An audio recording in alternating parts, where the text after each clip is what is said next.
Alors bonjour. Parlons un peu de fraction encore une fois. D'abord, te dire évidemment que ceci est une demi. Pourquoi? Parce que c'est la moitié d'une unité. Prenons par exemple ceci. C'est une unité. Unité que je sépare en deux parties égales.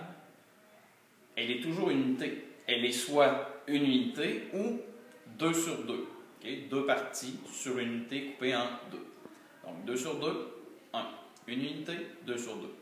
Alors, une demi, voilà. Donc, j'ai une demi, pourquoi? Parce que c'est la moitié d'une unité. Mais c'est aussi, si je voulais le faire autrement, une demi, c'est aussi 5 dixièmes. C'est-à-dire que cette réglette-ci, qui représente une demi, la moitié de ça. Okay?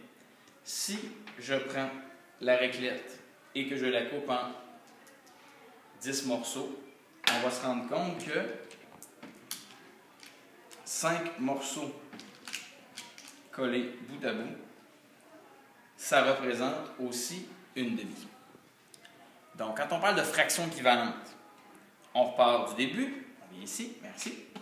Donc, une demi d'une unité, la moitié d'une unité, je la sépare en deux, une demi. Je la sépare en 10, donc 5 dixièmes, c'est la moitié d'une unité. Quand on parle de fraction équivalente, c'est ce que ça veut dire. C'est-à-dire que quand on travaille en mathématiques, puis on se demande « Trouve-moi une fraction équivalente à une demi » ou « C'est quoi la demi de 10 morceaux de chocolat? » Bien, quand on cherche à transformer notre demi en dixième, donc de transformer notre unité qu'on a cassée en deux, ben, on prend notre unité et on la casse en 10. C'est pour ça qu'on se demande, bon, pour que 2 devienne 10, qu'est-ce que je fais? Fois 5 ici, je fais ça en haut. Ce que je fais en bas, je le fais en haut, toujours la même chose. Donc, 5 dixièmes. Effectivement, si au lieu de la couper en 2, je la coupe en 10, bien 5 dixièmes, c'est la moitié d'une demi. Si ça représente un cinquième, ben, il faut comprendre que cette fois-ci, pour atteindre mon unité, si c'est un cinquième, ceci, eh bien, j'en ai besoin de 5 sur 5 pour que ça devienne une unité. Voilà.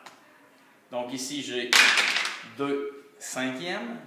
2 cinquièmes. Si je décide mon 2 cinquièmes de savoir en dixième, ça fait combien? Bien, mon unité de tantôt que j'ai coupée en 5, je la coupe en 10. Et je me rends compte que 2 cinquièmes, c'est équivalent à 4 dixièmes. Donc, toujours comme tout à l'heure, qu'est-ce qu'on a fait? Notre unité, on l'a brisée en cinquième. On l'a brisée en cinquième. Mon unité, je l'ai brisée en 5 morceaux. J'en ai gardé 2. OK? Et là, après mon unité, qu'est-ce que j'ai fait avec mes petits carrés blancs, mes petits cubes blancs? Je l'ai coupé en 10 morceaux.